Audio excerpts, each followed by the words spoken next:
The Pittsburgh Steelers made a considerable investment in their offensive line, not just to protect their quarterback, but especially to open up the run game.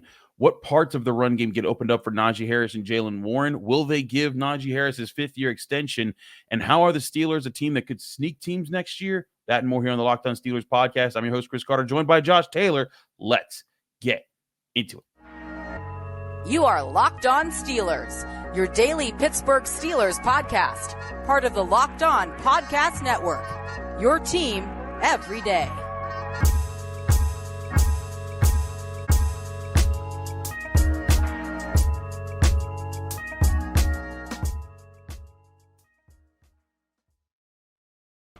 Hello and welcome to the Locked On Steelers podcast. I'm your host, Chris Carter, bringing you your daily dose of all things in the Pittsburgh Steelers. As always, you can find the show in your favorite podcasting apps and on YouTube. Like this video if you enjoy it. Subscribe to this YouTube channel to get all of your daily Monday through Friday episodes, as well as our bonus content. We thank you for making us your first listen every day because we're your team every day. And today's episode is brought to you by Monopoly Go. I admitted I have the competitive side, and I'm a big fan of Monopoly Go, a mobile hit twist game on the classic game of Monopoly. Join your friends and download Monopoly Go now free on the App Store or Google Play. As I said before, we're joined by Josh Taylor. You can hear him on 93.7 The Fan. You can see him on Channel 2 KDKA TV here in Pittsburgh. I was on The Fan with him this past weekend recapping the draft and everything that happened there. Josh, it's great to have you back on the show, man. It's good, man. It's crazy because you and I have talked about this, at least what this team is doing now. Yep. Dating back to what, the end of the 2021 season? Yep. Maybe when Ben Roethlisberger was on his way out the door, I think is when we started talking about this. And it's getting to that point where, especially after the last two drafts, you kind of look at it with the Montgomery Burns smile and the evil grin because they're doing it. They're doing exactly what we anticipated they would do. We thought this is the route they would go. And Omar Khan has come in and replaced Kevin Colbert, and he is totally committed to that vision, has totally committed to that identity. And I love how Mike Tomlin said, yeah, we're pretty much trying to roll people. They're not hiding from it now. They are putting it out there. We're out there to try to beat people up. We're out there to try to beat teams. And Arthur Smith talked about it. Omar Khan talked about it. They said, look, great team start up front. I got into this argument over the weekend with a couple different people after my radio show, and I had to remind them, the top four teams, or I should say the four teams that played in Conference Championship Weekend, Detroit, San Francisco, Baltimore, Kansas City, were among the top four lines in the league, and Detroit might have been the best one. Mm-hmm. So don't tell me it's not built up front when the teams that were sniffing that close to a championship were exhibiting just that. Exactly. We'll get to that in a bit, but I want to talk about how, going into this, I was on this show banging the table like this team needs to go get a tackle, this team needs to go get a center, they need to find a way to do both. I know it might be tough to do both, but get two guys who are starters day one here. But you were doing it a different way. You had a whole nickname, and I saw it would start with our boy Johnny JB. You can follow him on Twitter. I think it's at Mr. Followers. But you guys were doing this thing whenever I talked about the offensive linemen. You guys would post like Darth Vader gifs, and you called them the evil trench gang because you were trying to get the Steelers back to being mean. And my thing is this: I get it's a fun joke, and I even think that'd be kind of cool if that became their nickname, the evil trench gang, if they start dominating the trenches.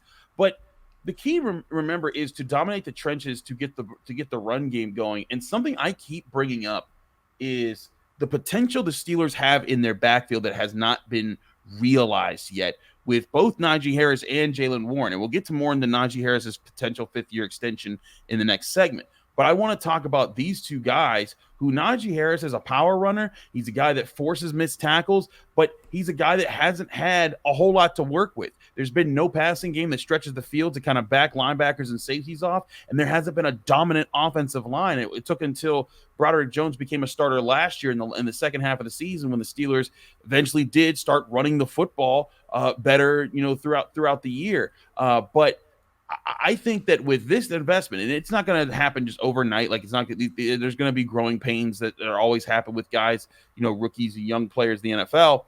But I think talent-wise, this is the best suited this Steelers offense has been to try to actually run the ball. And I just wonder, what could that end up looking like stats-wise, look-wise, feel-wise, for just how good Najee Harris and Jaylen Warren could be on a production level? Well, for background, let's take this back a year. Let's go back to last offseason. Okay. They went to the offseason, and I had set going into the offseason, I had a wish list of guys that I wanted this team to try to get, whether it was in free agency or in the draft, because I thought it would help ease that transition that we're talking about. The first one on that list was Isaac Seumalo in free agency. I'm sitting there going, Philly's not re-signing him. He's going to be a free agent. He'd look great on this line. And lo and behold, first day of free agency, they got Isaac Seumalo, and my jaw hit my desk. I couldn't believe that wish list item was granted. Then we go into the draft, and you and I and guys like JB, we had been talking about Broderick Jones and how he would be a perfect complement for this team and how well he would work. And we talked about it. That's the guy we wanted. Going into the draft, I wanted Broderick Jones. They trade up and get him. Boom, Broderick Jones there. Two on the list have been knocked off. And then you and JB really started convincing me more and more, because I was on this whole, hey, get as many Georgia guys as you can get. Well, Darnell Washington started entering the discussion. And I'm sitting there going, don't give me hope about Darnell Washington. I'm messing with you guys. Like, don't do that. Don't get me gassed up thinking that they're going to get Darnell Washington. And then, not only do they get Darnell Washington, they trade back and still get him. That was really the origin of what we called the evil trench gang. Because it was like, okay, this team is trying to do what we think they're going to do. They're just going to completely turn heel and become the Sith and really just completely maul people. And then it carried over going into this year's draft. And I think in an even bigger way than last year. Because they get the other tackle that they want in Troy Fautanu. And he also fits what they want to do perfectly. Then they find the center of the future in the second round with Zach Frazier. Stunned. I'm sitting here going, how are they pulling this off and doing it in such short order? But that's where we stand right now. Now, as far as the potential that we're talking about here with Najee Harris and Jaylen Warren, I talked about this over the weekend on 93.7 The Fan. People keep talking about how this team hasn't won a playoff game since 2016. That's what we keep talking about. I said, but the thing is, what we don't see is that they're trying to get back to doing what they did when they were winning playoff games in 2016. They were playing good defense, they were winning the turnover margin, and they were running the football almost at will. The second half of that 2016 season, Le'Veon Bell was racking up triple digits almost every time he went on the field running the football. It was remarkable. Especially the end of the regular season. Going into the playoffs, he had that huge game against Miami. He had that game where he was pretty much the offense. Him and Chris Boswell were the offense against Kansas City in that second playoff game. But during that season, Le'Veon Bell averaged 4.9 yards a carry. And I talked about this on The Fan. I said, if we could see that happen with Najee Harris and Jaylen Warren combining for 5 yards a carry, I don't care about specific yardage numbers, how many carries, I don't care. But if you have those two guys together combining for 5 yards a carry, that means this offensive line has done its job. That means Arthur Smith has done its job, and those two running backs have done their jobs. And this offense would transform itself if they could get that kind of number. Anything above 4.7, honestly, is a big adjustment. But if you're talking 5 yards a carry like we saw 8 years ago from Le'Veon Bell, you're talking about a much more progressive offense in terms of getting yards on the ground, grinding teams down, and opening up the passing game. And by the way, helping your defense by keeping them off the field. So all of it comes together. That's the other thing we talked about. I talked about this earlier in the week, but the Steelers went from when the offensive line switched to having Broderick Jones, the run game came alive. They went from being the team that was last in time of possession to finishing 17th in the NFL by the end of the season. That's a huge jump to make and a big sign of them taking advantage, even while they were still going through quarterback struggles through a lot of those games. But to your point, they found the quarterback too. There's that. Right, and we'll get into the quarterbacks, in a bit too. But to your point about that 2016 season, people forget Le'Veon Bell was on a different kind of tear. In the last 5 games, he had 236 yards against the Bills, 93 yards against the Bengals, but then 122 yards against the Ravens, 167 against the Dolphins in the playoffs, 170 against the Chiefs in the playoffs. And then he got hurt in the Patriots game, and then that kind of when the offense was exactly. And granted, there were other things there too, like the wide receiver room was decimated. It was just Antonio Brown, so the Patriots were able to double him. But point being, the run game was the last time this team was able to consistently win the games the way that they wanted to win them. I mean, they ended that season on a 7-game win streak or something like that, or 8-game win streak. They were on fire going into the playoffs. And I think that's what they're trying to recapture here. Part of what they're trying to recapture. It's not just that they want to run the football. They want to run the football with a balanced offense, with a quarterback that can make the smart decisions, make the tough throws when it's time to make them, and understand the flow of the game. And not make the offense about himself. And I think that's the other thing, is that they want a quarterback who fits the system and understands, hey, I don't need to make the hero throw. I don't need to make this about me. I just need us to get the W. And I think that's what Russell Wilson understands. I think that their coach Justin Fields to kind of be the same way.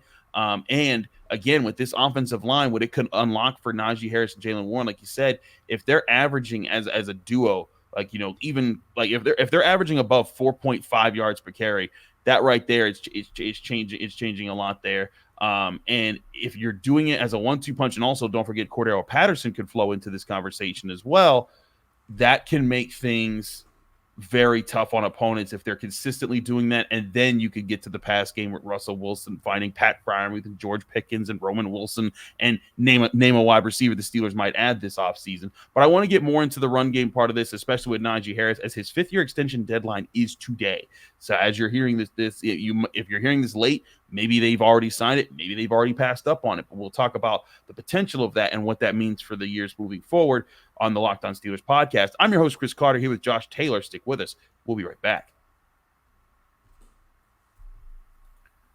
But first, I want to remind you this show is brought to you by Monopoly Go.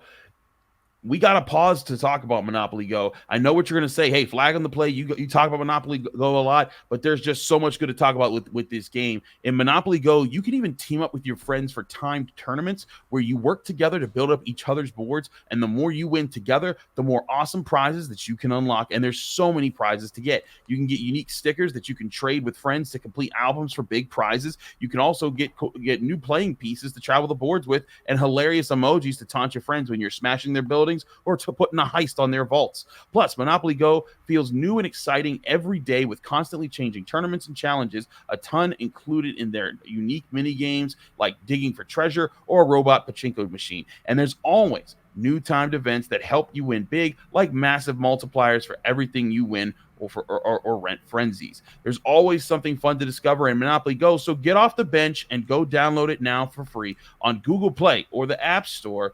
Monopoly Go. Game on.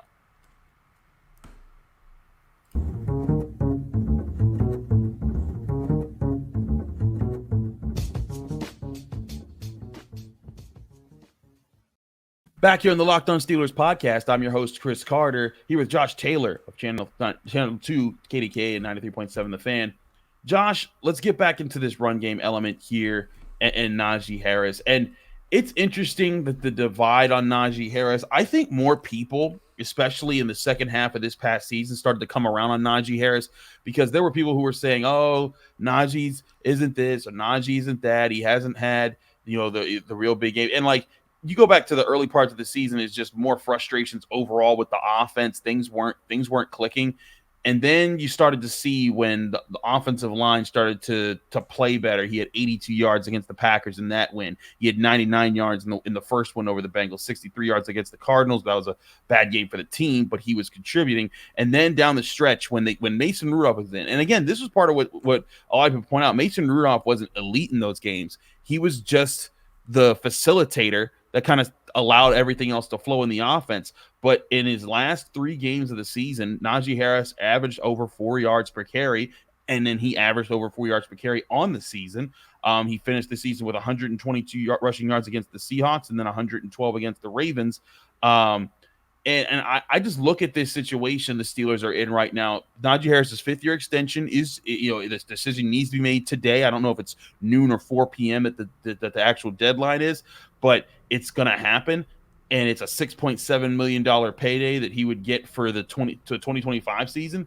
If I'm the Steelers, I don't understand why I don't do this, because it's a reasonable price for a guy that knows your system, that plays the kind of football that you want to play, and it locks him in with you for at least another year. And then here's the thing is, after that year, if you don't want to keep him, then he just hits free agency, and then you go from there. But for me, it makes a lot of sense to just pay him that. It's not a huge payday. It's not like they're paying him $12 million for a season. That would be a different story.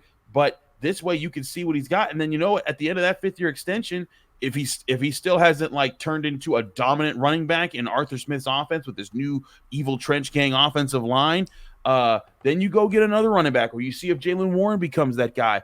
But I think right now you have an opportunity to lock him in at a reasonable price. It just seems like a very simple thing to do. And I do think that, when I talk to people that keep track of this stuff, it's very often that teams will just let this go down to the wire, and then they'll just do it at the end because they were always planning to do it. But does this seem like an easy thing that should just be a box that gets checked here, Josh? Or with the value of running back, is this something that maybe the Steelers don't need to do? I think even considering the value of the running back position, I think this is an easy decision, because if we're talking about using that 5th-year extension for Najee Harris, we're talking about a salary of what? $6.5 million? $6.75 million? That's not even a $2.5 million raise. That's a really good bargain to bring him back on a 5th-year option. You're really not even talking about jumping $3 million to bring him back for a $3 million raise for another season. I think that's really sensible. They'll have plenty of cap space to do it. I don't think we realize how much cap space comes off the books after this season for this team as far as how much space they will get. So it's something that they will clearly be able to afford to do. They're probably getting a discount for it as far as what they might have to talk about if they wanted to sign him to an extension, which was something that I thought was still plausible in the not-so-distant past. But at this point, the 5th-year extension, it feels like a no-brainer to me. It's not that expensive. It's a guy who's been productive. He's rushed for 1,000 yards in every season he's worn Steelers uniform. He's primed to do it again if he's healthy, and he can probably smash through those numbers he had the previous 3 years this year if he gets the opportunity to do so. I feel like it's an easy yes for them. I feel like it should be an easy yes.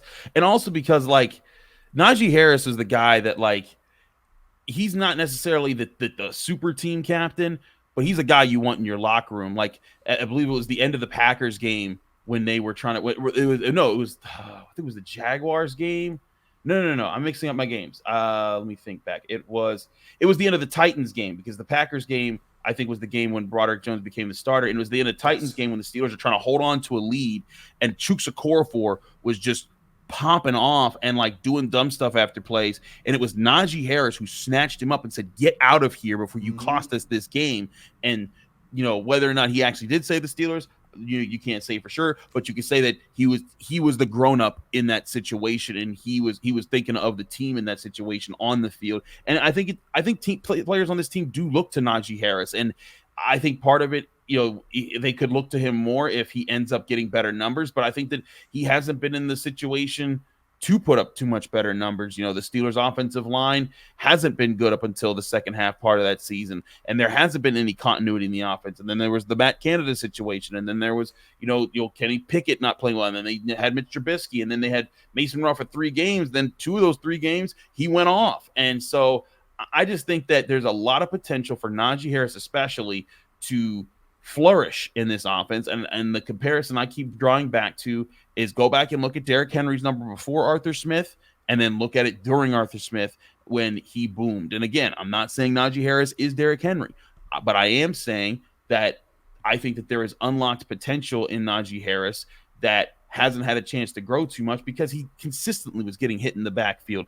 Whether it was Mason Cole letting a blocker through, whether it was teams just swarming the line of scrimmage anytime they thought Najee Harris was getting the ball because they weren't scared of being beat behind them by a play action or a deep pass or a fake out there.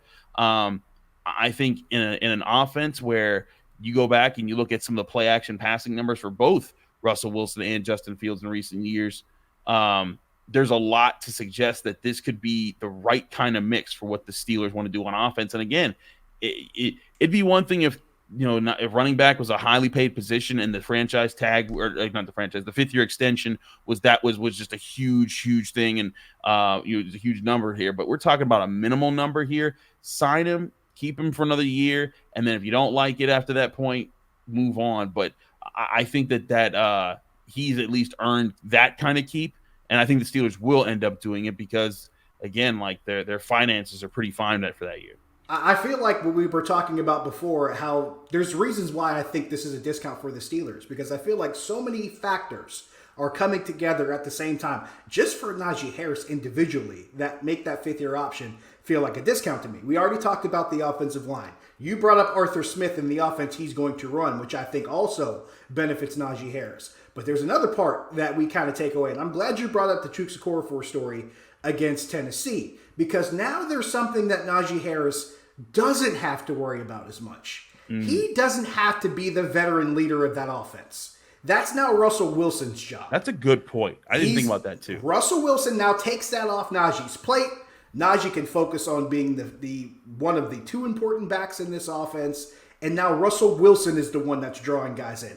Najee doesn't have to worry about that anymore. He can line up, run, and do his job. Now, there will be some times when he might have to step in and do that if, Russell Wilson isn't playing or whatever. God forbid he's injured or something to that degree.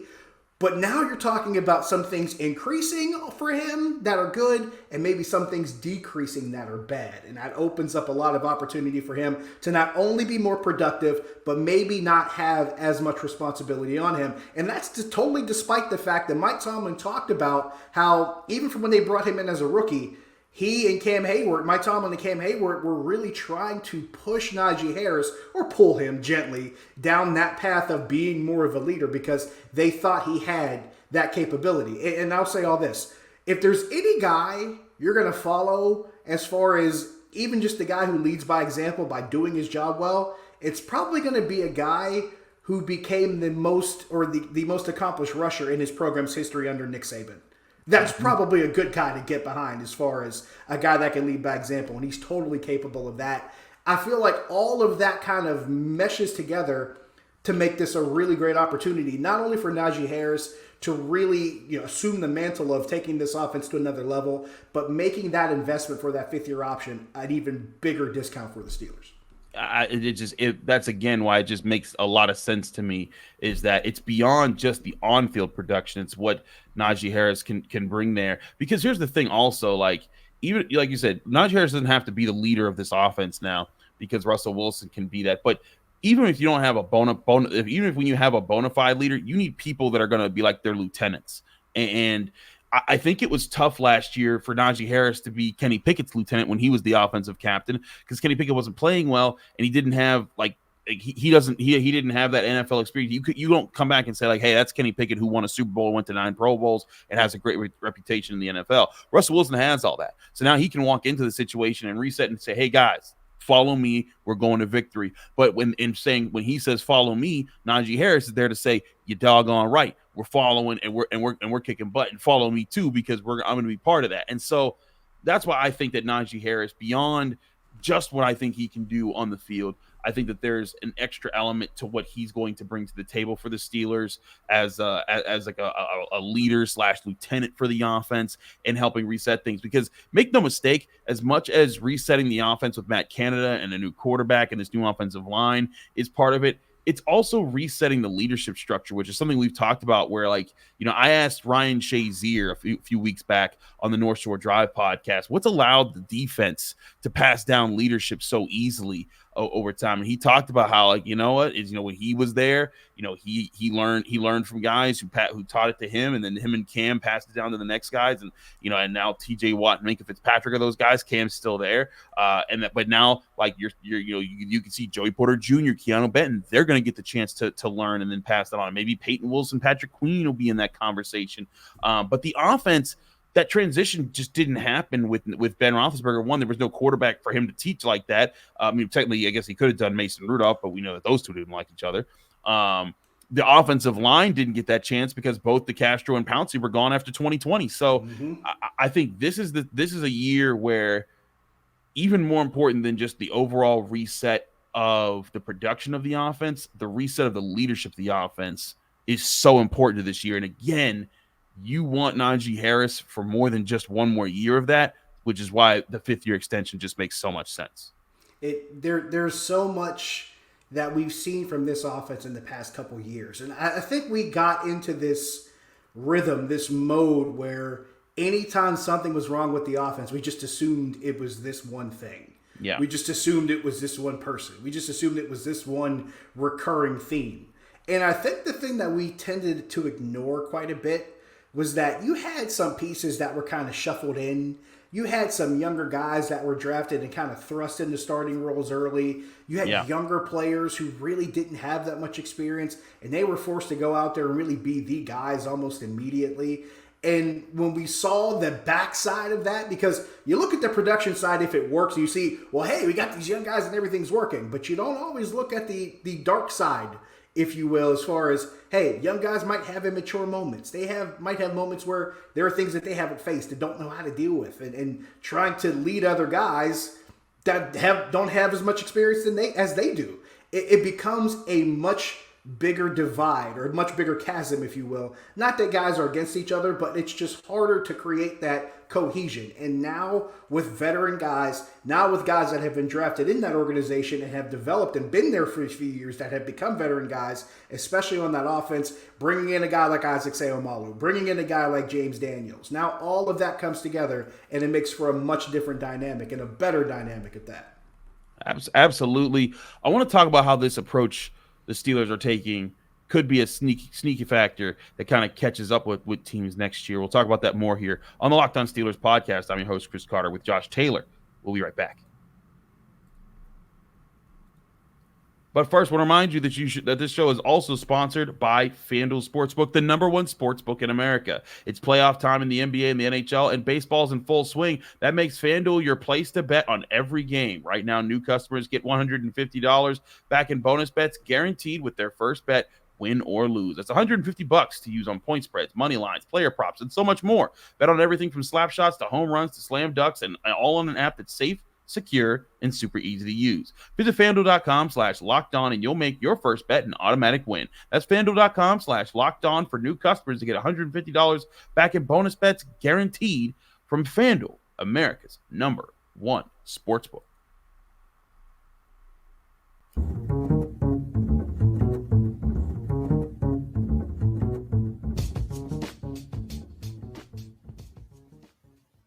Back here on the Locked On Steelers podcast, I'm your host, Chris Carter, here with Josh Taylor of 93.7 The Fan and KDKA TV here in Pittsburgh.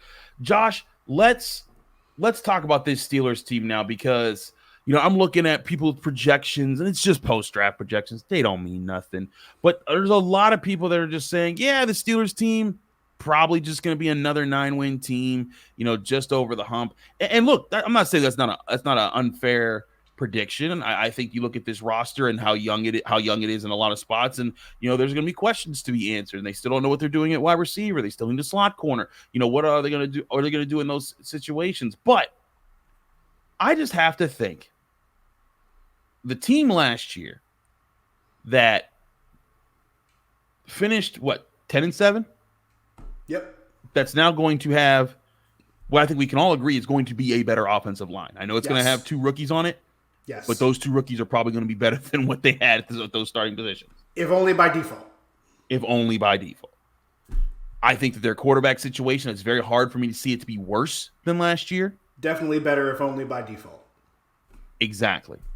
I think their offensive coordinator situation is going to be definitely better if only by default. Exactly. And so that's my point here, is it's like, even if these guys don't, none of those things turn out to exceed expectations, if they just meet the expectations of what they're bringing to the table, this offense is already going to be better than what it was.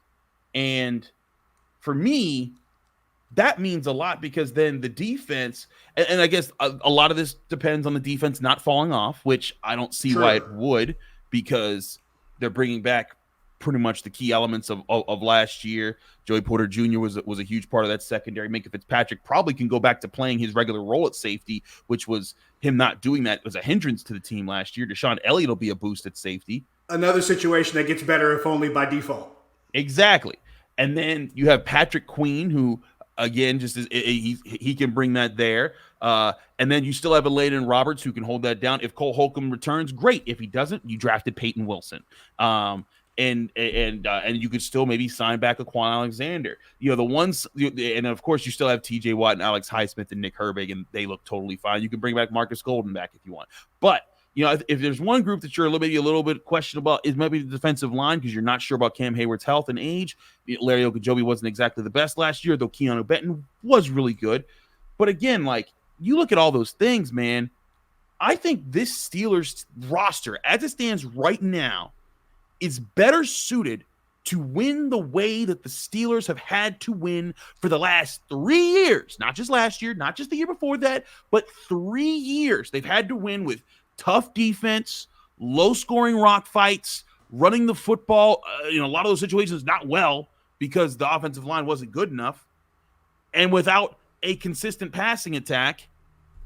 I think that this team fits all those bills so much better than what they've had the past few years. And to me, and in each of those years, they either finish with 9 or 10 wins. So I think that could be a way to sneak teams in the NFL. Am I overlooking something here? There's one thing you left out, and it's been a huge part of the formula as to how this team is winning a lot of games they have no business winning. They also win the turnover margin in a lot of them. That's very true. And they're going to a quarterback who had, 28 touchdowns and 6 interceptions last year? Or 26 touchdowns and 8 interceptions last year? So a 3-to-1 touchdown interception ratio. You're talking about that too. All of it, really, I totally agree with you. You hit every nail on every hit that I was going to. This really even encapsulates everything they had been trying to do previously, and now they're in position to do it better. I'm glad you brought up Patrick Queen and Landon Roberts, because now they're better suited at stopping the run, even better than they were, because Roberts is a good run stopper. But now they might have 2. But now you also have, you hope you have a healthy Cole Holcomb, and then you drafted a Peyton Wilson. Yep. So now you got guys that can help you in coverage in the inside linebacker position. Mm-hmm. So now you're better suited there. They had already started to tweak that weakness last season. Now they've just strengthened it and reinforced it. Yep. It's even better than it was last year. And we thought last year was a massive upgrade. And they managed to upgrade a massive upgrade. So that tells you a lot. Another situation that might be better if only by default. Not to sound like a broken record. But it speaks to a lot of what we've been talking about for years, Chris, about how this team used to win games. I hear people keep telling me, that's not how you win games in the modern game. Really? Go look at the teams that were the best in turnover margin, that had the better offensive lines, and that were good at keeping points off the board.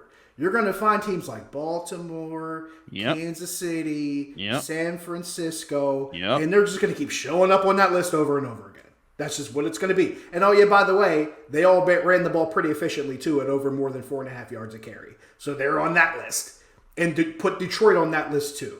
There's a reason why you're seeing certain teams start to ascend upward, because they're ticking off each of these boxes as they go. For this Steelers team, the only box that's really left blank that might not be filled in at the same level of these other teams, but if you can only improve it by default, is the quarterback position. Mm-hmm. And they didn't get great quarterback play last year. So just imagine if they had league average quarterback play, what this offense might do. And there's a chance that depending on how this offense goes, Russell Wilson could probably meet average and maybe even slightly above average quarterback play and lift this offense as well. So the potential is definitely there. That's where I am with this, man. Like the potential's there, but so is the floor of what I think this team can be. Like unless they are destroyed by injury, which again, I think that plays so much into when we talk about, how people want to talk about the lack of playoff success and where things have gone. Like last year, if TJ Watt plays in that Bills game, maybe they don't win, but it probably don't get it nearly as out of hand as it got in that game. Yeah. They probably get a little bit more help in that situation. So I just, and then you could go back over the years. And something I always point out about the Killer B era, they didn't do enough in that era. And I'm like, okay, you know what their record was when Ben Roethlisberger, Ryan Shazier, Antonio Brown, and Le'Veon Bell played from start to finish in playoff games during that era? It was 2-0. Oh, 2-0. I was about to say, I didn't even know that one. That's a good stat. It was 2 games, and they won both of them. That was the Dolphins and the Chiefs. Miami, Kansas City, 2016. Exactly. It's funny how it all goes back to that. And any time that they lost is because, and again, that was a roster that was built to be top heavy. They were built. Mm-hmm. They paid a lot of top heavy players, a lot of money. And when they do that, your depth isn't going to be as great. That's just how sometimes you gotta be built, and that's how they were built. And I think that this team, they're not built like that because they do have some stars, but this team is going to have depth. So I think the one thing that this team could have that works out for is I think baseline, they have depth now. They have answers at multiple positions that if guys go down, they have some answers to those spots. It's significant answers. It's significant answers. But they also have the young guys that could emerge into being serious threats on the team if they just keep growing at a natural pace. There's another element to this, and you already talked about the floor of this team being where it is, and it's already a really high floor. There's a guy who's pretty much built his career on raising the floor of every team he coaches. Mike Tomlin is notorious for raising the floor. His teams may not always hit the ceiling, and they may not always raise the ceiling. But they'll be damned if they don't raise the floor. And they do it consistently. They've been raising the floor for the past half decade now. And if there's a time when raising the floor isn't even as much expected as it is mandated, this feels like a year. That feels like that. And if there's a year where that ceiling could also be raised, if we're talking about the floor being raised and everything that we're talking about comes to fruition, that could be this year too. I agree. I think there's a lot of things to like about what the Steelers have done. I think there's a lot of things to like about the potential of this team. And we got to see how things work out. And again, some of these guys are busts. Maybe they don't work out that way, but they put themselves in the position to play the style of football that they've been wanting to play. They've been trying to play for the past few years, and they've actually have played in some instances, but this might be the chance to be the most consistent at playing well in those versions. We will keep you up to date with all that here on the Locked On Steelers podcast. We'll see if Najee Harris does get a 5th-year extension today. If he does or he doesn't, I'm sure we'll talk about that tomorrow. We got Jenna Harner from Channel 11. She'll be on the Friday episode, so do tune into that on the Locked On Steelers podcast. Thanks again, Josh, for joining us. Let people can find you, follow you, get more of your work. Social media, you can see it down there, Josh Taylor HD. That's Facebook, that's Twitter, and that's Instagram, I believe. On the TV side, KDKA TV, CBS Pittsburgh. If you're watching it streaming, you're going to go online. I believe it's cbspittsburgh.com. And on radio at 93.7 The Fan. Absolutely. Thank you, Josh. Thank you all for tuning into the Locked On Steelers podcast. I'm your host, Chris Carter. Follow me on Twitter and Instagram at Carter Critiques. Read my work at the Pittsburgh Post-Gazette, post-gazette.com. Find me here in the Locked On Steelers podcast every day, Monday through Friday, breaking down your Pittsburgh Steelers. We'll see you tomorrow on the Friday's episode of the Locked On Steelers podcast.